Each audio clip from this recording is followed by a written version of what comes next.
गोपियां कहती हैं इन आंखों से पहाड़ देखना, समुद्र देखना, स्विट्जरलैंड देखना, कश्मीर देखना, कन्याकुमारी देखना ये कोई बड़ी बात नहीं है। आंखों का साफल्य कब, आंख मिलने का लाभ कब, जब इन आंखों से हम साक्षात गोविंद देव को चलता हुआ देखें, उनको विचरण करता हुआ देखें। और कहीं की कथा क्या सुना, आपके जयपुर की कथा। हमारे गोविंद देव जी जब जयपुर पधारे और फिर कृपा करके किशोरी जी भी पधारी, तो राजा जय सिंह उन्होंने राजा बना दिया श्री गोविंद देव जी को। जयपुर के राजा श्री गोविंद देव जी हैं। और राजा बना करके कहा कि प्रभु मैं आपका दास, मैं आपका सेवक, आज से जयपुर के राजा आप हैं। दोनों श्यामाजू और श्याम सुंदर दोनों राजा बनकर के बैठे। लेकिन एक दिन श्याम सुंदर रात्रि में किशोरी जी से बोले, गोविंद देव जी किशोरी जी से बोले कि यहाँ तो राजा बना के हमको बैठा दिया है, सिर पर जो है बढ़िया मुकुट धारण करा दिया है, और राजा ने अपने ही महल में ला करके हमको विराजमान कर दिया है, लेकिन हमारा मन तो चोरी करवे को हेरो है। किशोरी जी बोल गई राजा बन गए हो, फिर वो चोरी करवे की तुम्हारी आदत जा नहीं रही है। ठाकुर जी बोले राजा बन गए, स्वभाव थोड़ी राजा बना है, हमारा स्वभाव तो वही है।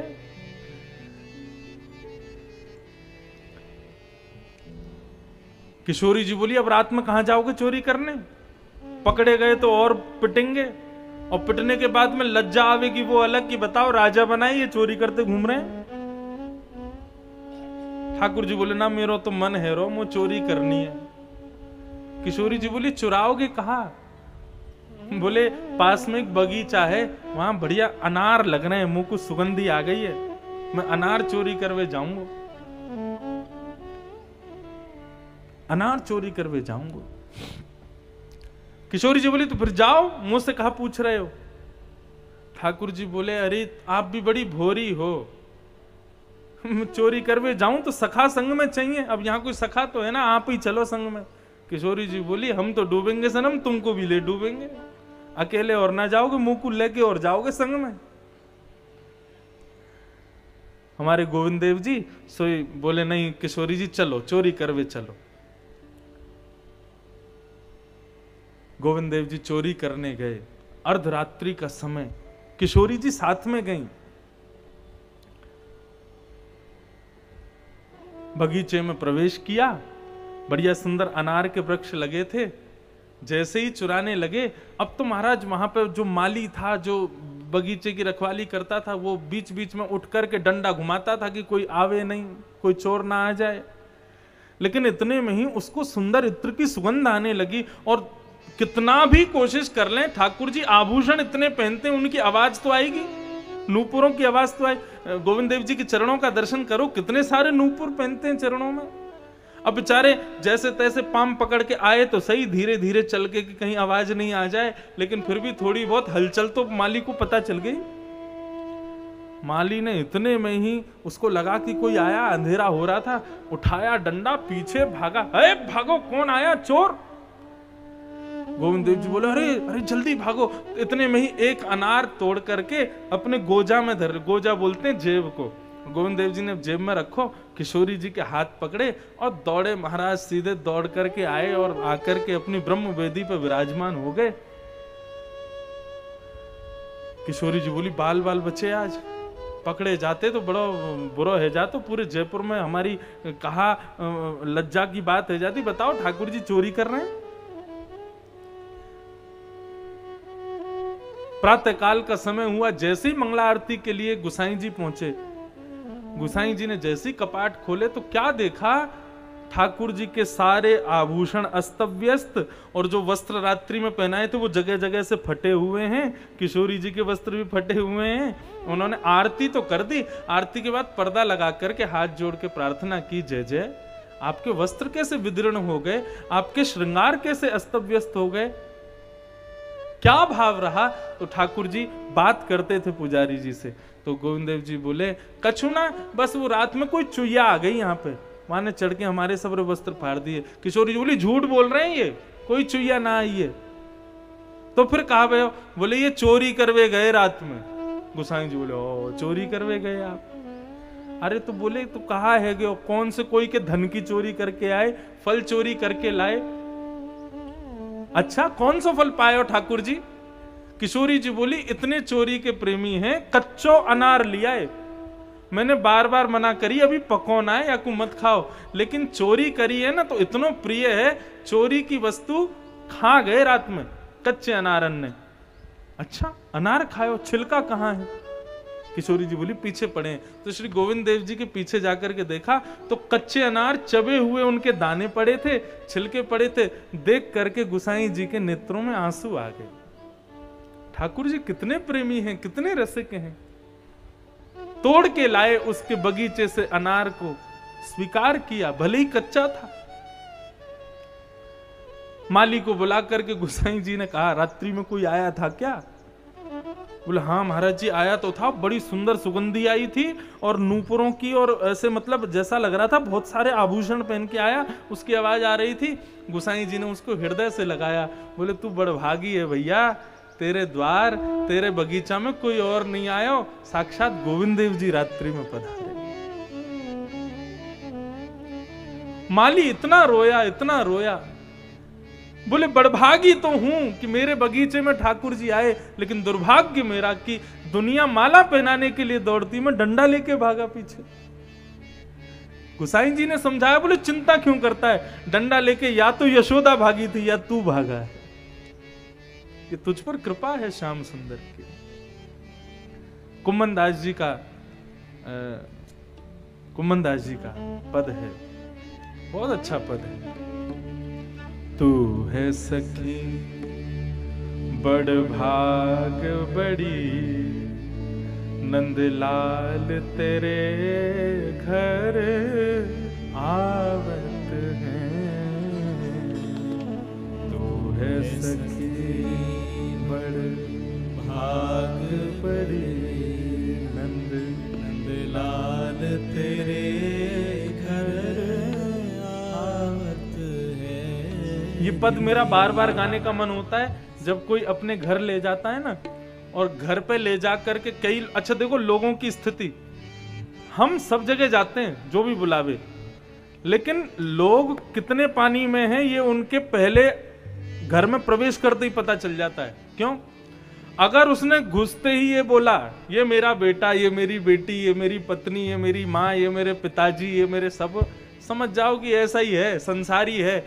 लेकिन घर में प्रवेश करते ही कहे महाराज जी ये मेरे ठाकुर जी हैं, ये मेरे श्याम सुंदर हैं, ये मेरे लाल जी हैं, घर में प्रवेश करते उनको दिखावे, समझ जाना वैष्णव है।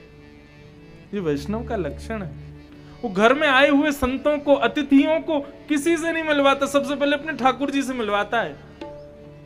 और जब कोई अपने ठाकुर जी से मिलवाता है ना, तब मन में यही भाव कुम्मन दास जी का आता है, तू है सखी बड़ भाग बड़ी, नंदलाल तेरे घर आवत है।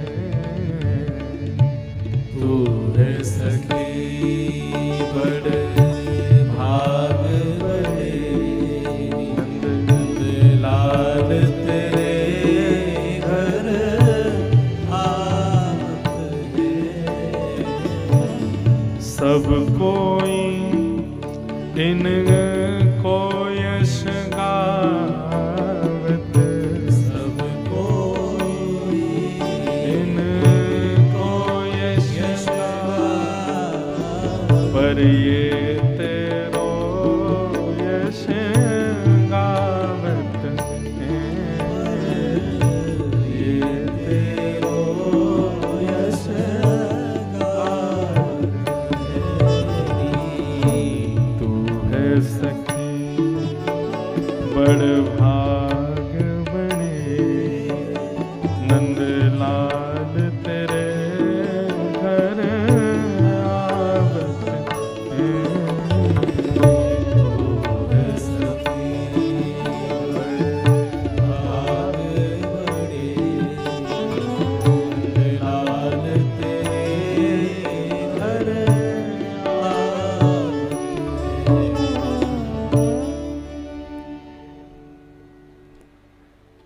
बंधुओं जन्म का साफल्य क्या है कि ये जन्म पूर्ण हो, उससे पहले पहले ठाकुर जी का अनुभव आप कर लो, ठाकुर जी का साक्षात्कार, ठाकुर जी का प्रत्यक्ष अनुभव आपको हो जाए, तो समझना हमारा जन्म सफल हो गया। भाई हम तिलक क्यों लगाते हैं, धोती क्यों पहनते हैं, कंठी माला क्यों धारण करते हैं, क्यों सेवा करते हैं ठाकुर जी की, क्यों 56 भोग लगाते हैं, क्यों यज्ञ कर रहे हैं, क्यों इतने धर्म अनुष्ठान कर रहे हैं? यदि बुरा नहीं मानिएगा, अपने जीवन को सुखद बनाने के लिए, हमारे जीवन में कोई आपत्ति विपत्ति ना आवे इसलिए धर्म अनुष्ठान करें, तो ये आपका मुख्य उद्देश्य नहीं होना चाहिए। आपके प्रत्येक दिव्य कार्यों के पीछे एक ही कामना होनी चाहिए। ब्राह्मण देवता जब संकल्प कराए ना, तो ब्राह्मण देवता से कहना संकल्प ऐसा कराना कि इस जन्म में एक बार ठाकुर जी का दर्शन हमको हो जाए, इस संकल्प से हमारा यज्ञ करवाओ, इस संकल्प से हमसे दान करवाओ, इस संकल्प से हमारे सारे अनुष्ठान करवाओ। निश्चित मानिए आपके उस संकल्प के प्रतिफल स्वरूप श्याम सुंदर निश्चित मिलेंगे। वो मिल जाए और क्या चाहिए हमको संसार से। ठाकुर जी को सब नहीं चाहते, ठाकुर जी को पत्नी को सब चाहते हैं।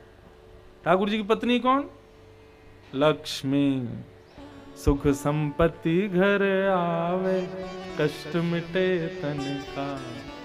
ठाकुर जी की पत्नी लक्ष्मी, उसको सब चाहते हैं। लक्ष्मी का वाहन है उल्लू, उसको दिन में दिखाई नहीं देता, रात्रि में दिखाई देता है। लक्ष्मी को बुलाओगे तो उल्लू पे बैठ के आएगी, और उल्लू पे बैठ के आएगी और उल्लू जैसा ही कर देगी।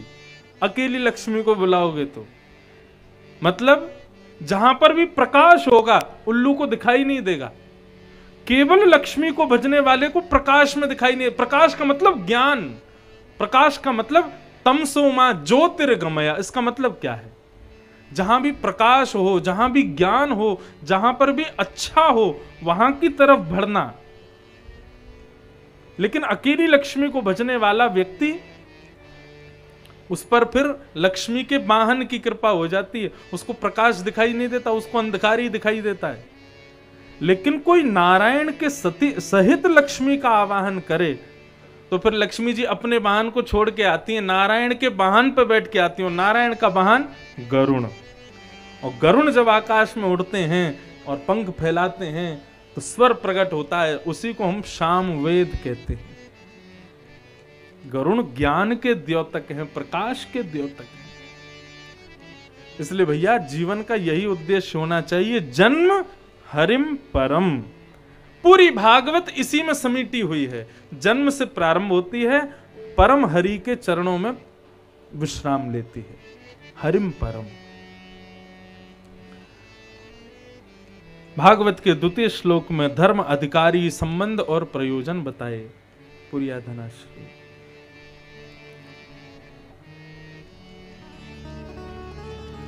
कि धर्म प्रोजित कैतवोत्र परमो निर्मत्सराणां सताम् वैद्यं वास्तवमत्र वस्तु शिवदम् तापत्रयोन्मूलनम्। श्रीमद्भागवते महामुनिकृते किं वा परीश्वर सद्यो हृद्यवरुध्यते कृतभिः शुश्रूषुभिस्तत्क्षणात्।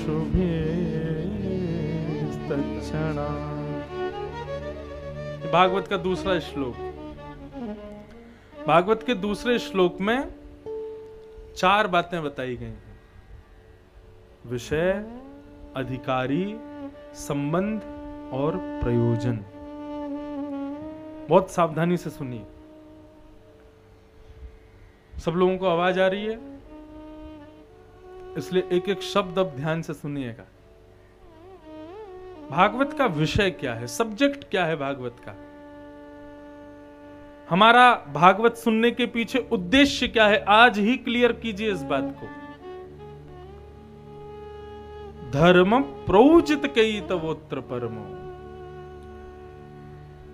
भागवत सुनने का हमारा ये औचित्य नहीं कि हमारा कथा सुनने के बाद में हमारा व्यापार बढ़िया चलने लगेगा, हमारे बच्चे सुधर जाएंगे, हमारे पितृ मुक्त हो जाएंगे, हमारे घर में सुख शांति आ जाएगी, सब बिल्कुल मंगल हो जाएगा, मेरा बहुत यश हो जाएगा, मेरा बहुत सबके मध्य में मेरा बढ़िया बल हो जाए, ये सब भाव नहीं। भागवत का मुख्य उद्देश्य क्या होना चाहिए?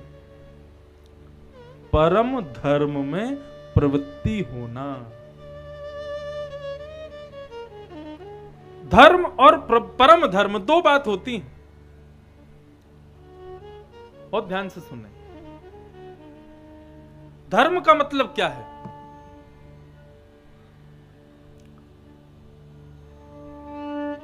आप अपना बिजनेस करते हो, जॉब करते हो, अपनी पढ़ाई करते हो, अपने कर्तव्यों का निर्वहन सही तरीके से करना, यह धर्म है।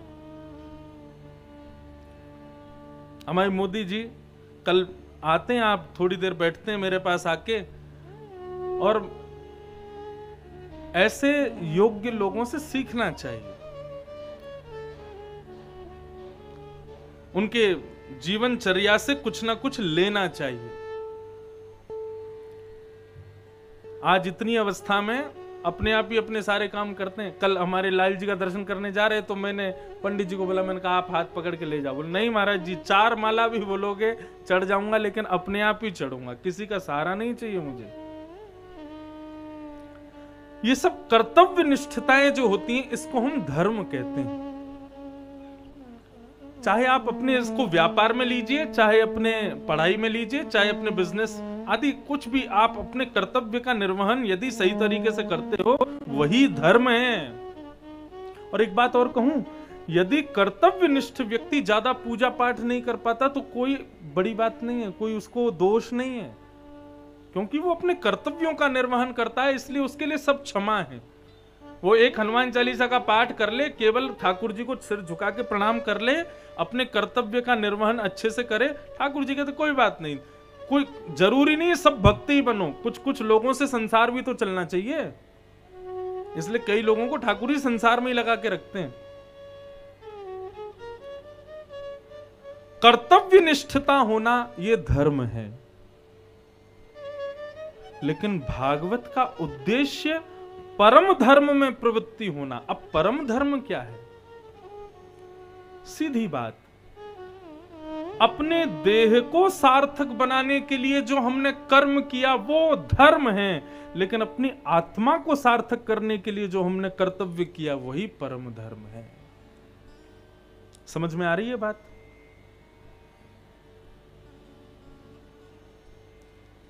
आप एक योग्य व्यक्ति हैं, हजारों लोग आपको मानते हैं, हजारों लोग आपको इन्फ्लुएंसर समझते हैं, आपको प्रेरणा का स्रोत समझते हैं, ये आपके धर्म का प्रतिफल है। लेकिन ठाकुर जी आपको अपना मानते हैं, ये परम धर्म का प्रतिफल है। संत आपको अपना मानते हैं, ये परम धर्म का प्रतिफल है। संसार के बनना ये धर्म का प्रतिफल, ठाकुर जी के बनना ये परम धर्म का प्रतिफल। बहुत ध्यान से सुनिएगा इस विषय को। कथा हम इसलिए नहीं सुनते कि हम संसार के लिए योग्य बन सकें, कथा हम इसलिए सुनते हैं ताकि हम ठाकुर जी के योग्य बन सकें।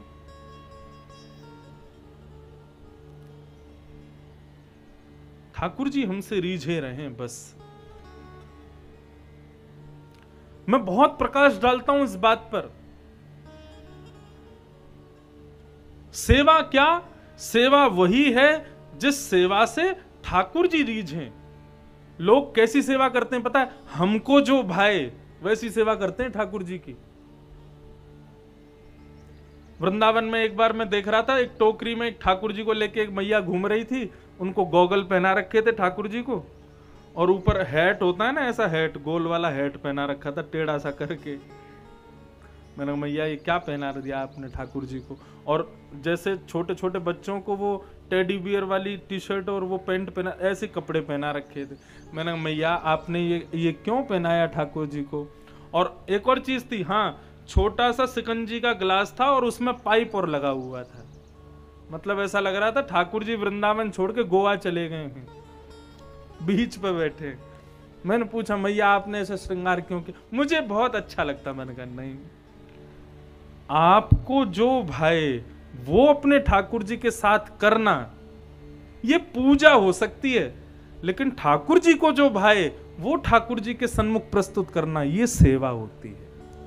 हमको पूजा नहीं करनी, हमको सेवा करनी है।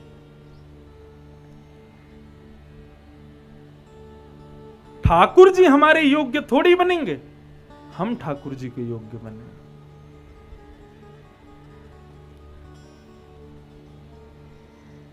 तो परम धर्म क्या है? धर्म का मतलब ऐसे क्रियाएं जिनसे आप समाज में नाम प्राप्त करो, समाज आपको देखे कि हां ये कोई श्रेष्ठ व्यक्ति है, वो धर्म की क्रियाएं हैं। लेकिन परम धर्म की क्रिया क्या? परम धर्म के कृत्यों को करने के बाद ठाकुर जी की नजर में आप आ जाओगे, वो परम धर्म है। और भागवत का उद्देश्य धर्म करना नहीं, परम धर्म करना है।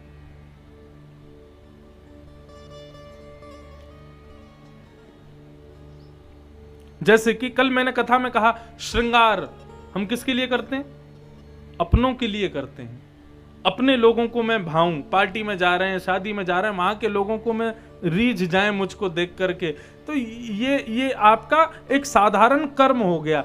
लेकिन वही आपने श्रृंगार किस भाव से किया कि मेरे गोविंद देव जी मुझसे रीझ जाएं। तिलक लगाया है, उर्दपुंड लगाया है, गले में कंठी माला पहनी है, धोती पहनी है, किस लिए पहनी? ठाकुर जी मुझसे रीझ जाएं। यही क्रिया ही आपकी परम धर्म बन जाएगा। एक बात और कहूं, आज एक प्रैक्टिकल कीजिएगा। शाम को कथा के बाद, उत्सव के बाद, रात्रि में जब आप भोजन करके अपने कक्ष में बैठे ना, तो एक डायरी पेन लेकर के अपने सारे अवगुणों की लिस्ट बनाइएगा कि मेरे अंदर कितने दोष हैं। जय हो।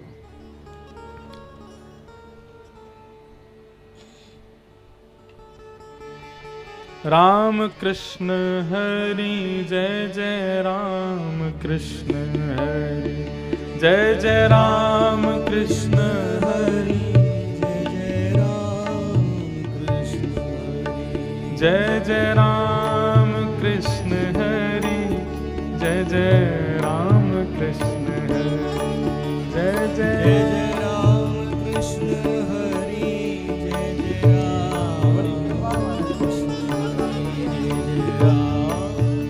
कृष्ण हरि जय जय राम कृष्ण हरि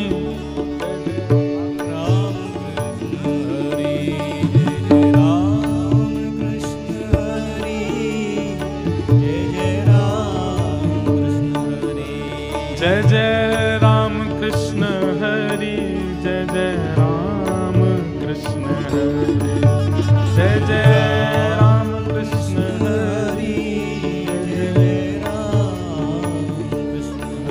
जय जय राम कृष्ण हरि जय जय राम कृष्ण हरि जय जय राम कृष्ण हरि जय जय राम कृष्ण हरि जय जय राम कृष्ण हरि जय जय राम कृष्ण हरि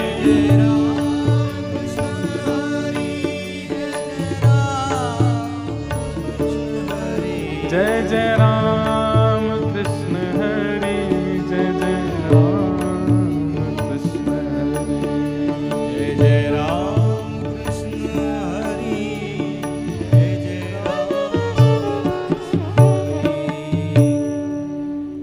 बोलो वृंदावन बिहारी लाल की, श्री गोविंद देव भगवान की। आज परम सौभाग्य पुनः हम आप सबके मध्य में परम पूजनीय श्री सरस कुंज वाले पूज्य महाराज श्री पधारे हैं। सब संतों का दर्शन हो रहा है और आज अत्यंत कृपा करके हम सबके मध्य में पूज्य श्री मोहन बाबा भी पधारे हैं। आपको हैं हाँ, बाबा तो रहे हमारे, अब तो पकड़ लिया, अभी 7 दिन बाद ही जाएंगे।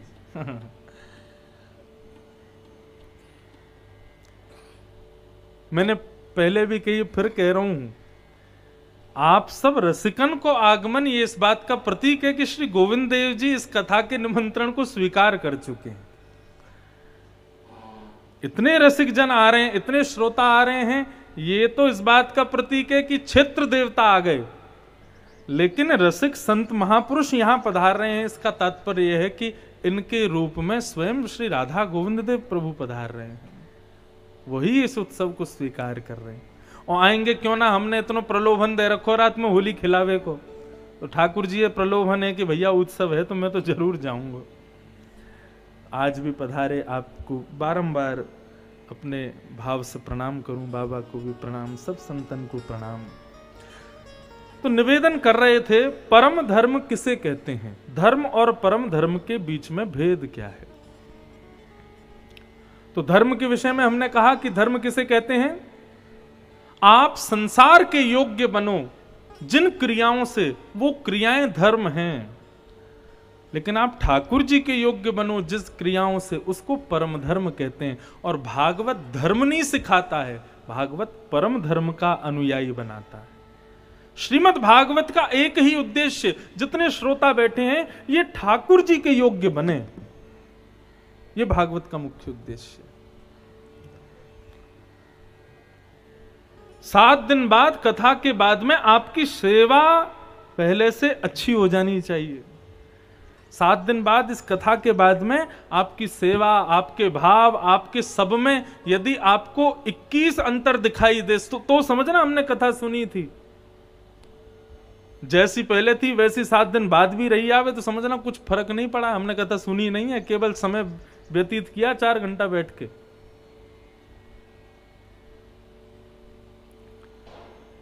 तो एक निवेदन मैं कर रहा था, बहुत ध्यान से सुनिएगा। आज रात्रि कथा के बाद, उत्सव के बाद प्रसादी आदि पाकर के जब आप अपने अपने घर जाओ, अपने अपने कमरे में बैठो, एक प्रैक्टिकल कीजिएगा। और करना ही है, सुन के मत चले जाना। और प्रैक्टिकल क्या है कि बढ़िया एक कागज पेन लेकर के, और आपके अंदर आपको जितने अवगुण खुद के अंदर दिखाई देते हैं उन सब अवगुणों को लिखिए। क्योंकि बंधुओं, कोई और व्यक्ति आपके अवगुण केवल वही बता पाएगा कि जो उसको पता हो। व्यक्ति के अंदर कितने अवगुण हैं ये 2 ही लोग जानते हैं, या तो वो खुद जानता है या भगवान जानते हैं, तीसरा कोई नहीं जानता। इसलिए अपने सारे अवगुणों की लिस्ट बनाओ और उन अवगुणों की लिस्ट बना करके प्रत्येक दिन एक अवगुण के ऊपर कार्य करना प्रारंभ करो। ये अवगुण मेरा सद्गुण में परिवर्तित होना चाहिए। मुझे फलाने व्यक्ति को देख के बड़ी जलन होती है, 7 दिन बाद कथा सुनने के बाद वही व्यक्ति देख करके, उसको देख करके आपके मन में प्रसन्नता होनी चाहिए, तो समझना आपने कथा सुनी। यदि 7 दिन बाद भी उसको देख के आप जले ही रहे हो, आप फूके ही रहे हो, आप उसको देख करके यही हो रहा है कि ये क्यों आ गया है, तो समझना अभी कथा ने परिवर्तन किया नहीं है। हृदय के अंदर परिवर्तन बहुत जरूरी है।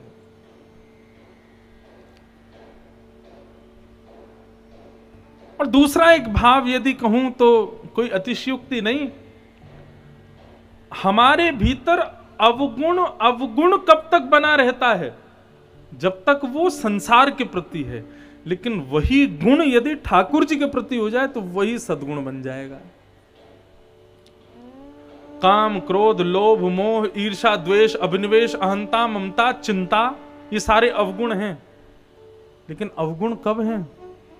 वही काम, वही क्रोध, वही लोभ, वही मोह, वही द्वेष, वही अभिनिवेश यदि संसार के प्रति है। लेकिन वही काम, क्रोध, लोभ, मोह, ईर्ष्या, द्वेष, अभिनिवेश ठाकुर जी के प्रति अगर हो जाए ना, वही भक्ति बन जाएगा। संसार के किसी सुंदर व्यक्ति को देख करके मन में आवे अरे कितना सुंदर है, तो वो दोष है। लेकिन गोविंद देव जी को देख करके लगे अरे कितने सुंदर हैं, तो वही गुण है। संसार के किसी व्यक्ति को देख करके लगे कितना सुंदर, तो दोष। लेकिन किसी संत वैष्णव को देख करके, उसके माथे का उर्धपुंड देख करके, उसके रूप रेश ये वेशभूषा देख करके लगे अरे देखो कितने बढ़िया लग रहे हैं, यही गुण है। संसार के किसी व्यक्ति पर आपको क्रोध आ गया तो वो दोष है, लेकिन यदि सेवा करते करते ठाकुर जी पर क्रोध आ जाए तो वो भक्ति है। वृंदावन की एक चर्चा सुनाऊं। श्री राधा रमण प्रभु, उनकी सेवायत गोस्वामियों में एक हमारी बड़ी बहन भी राधा रमण गोस्वामी सेवाओं में हैं। उनके द्वारा कभी कभी बताए जाते हैं भाव। महाराज जी, श्री राधा रमण जी को पोशाक सिद्ध होती है, पोशाक का नाप एक ही है, हमारी तरह मोटे पतले तो होते नहीं, ठाकुर जी तो एकाकार रूप में रहते हैं। लेकिन ये बात आप भूल जाना कि ठाकुर जी मोटे पतले नहीं होते। सेवा जब रज रज के करोगे तो आपको मोटे भी दिखाई देंगे, आपको लंबे भी दिखाई देंगे। मैं कहाँ कहूँ अपने ठाकुर जी, हमारे ठाकुर जी कितने छोटे से।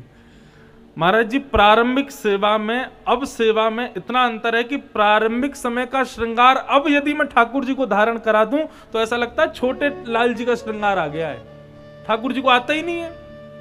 अब ठाकुर जी को बड़े रूप का श्रृंगार, यहां तक कि नाथ द्वारा में जहां से मैं श्रृंगार लेता हूं, बाबा बिल्कुल सत्य बता रहा हूं, मैं उनको कहूंगा वो नंबर होते हैं ना कि इतने नंबर का श्रृंगार दिखाओ, सबको नाथ द्वारा में पता है कि इंद्रेश जी के ठाकुर जी कितने बड़े हैं।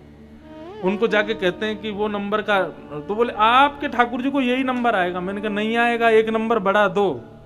बोले अरे आप पिछली बार यही लेके गए थे। मैंने कहा पहले आता था, अब नहीं आता है।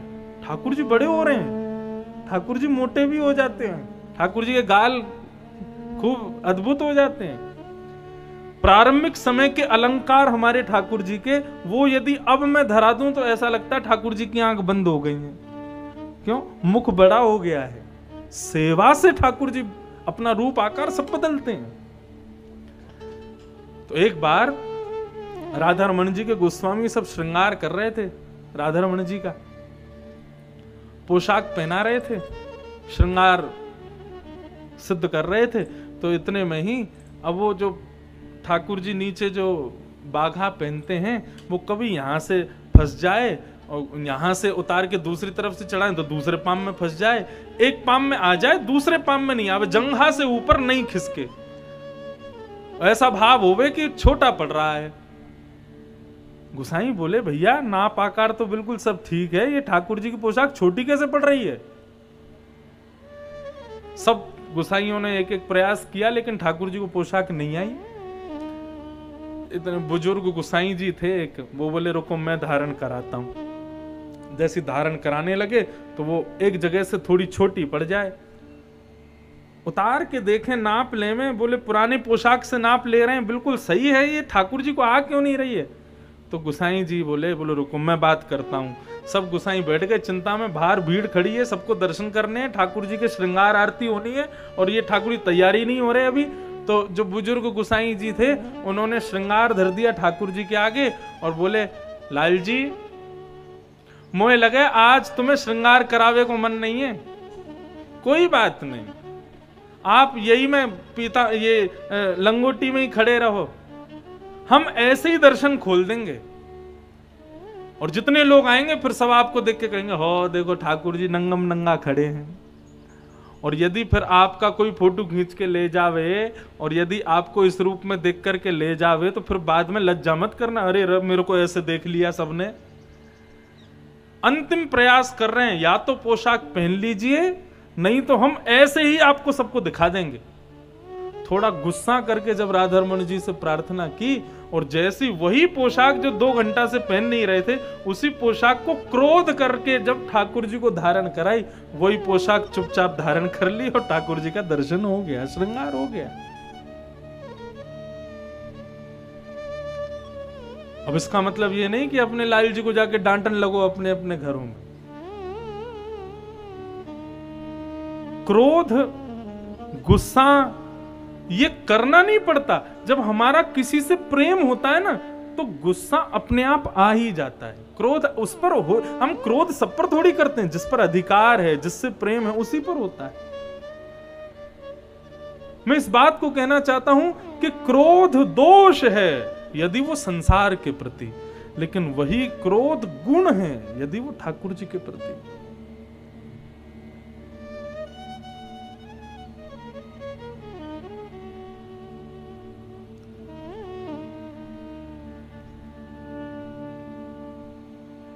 वही लोभ संसार के प्रति है तो दोष है, लेकिन वही लोभ यदि ठाकुर जी के दर्शन के प्रति हो जाए, ठाकुर जी की प्रसादी के प्रति लोभ हो जाए।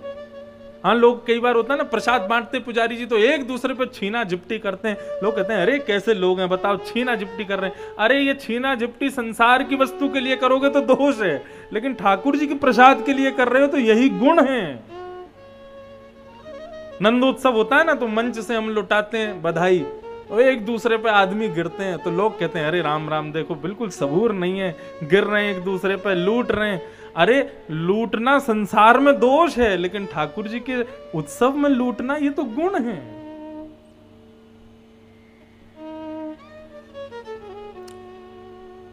अवगुण ही सद्गुण बन जाएगा यदि वो अवगुण ठाकुर जी के प्रति प्रस्तुत कर दिया जाए।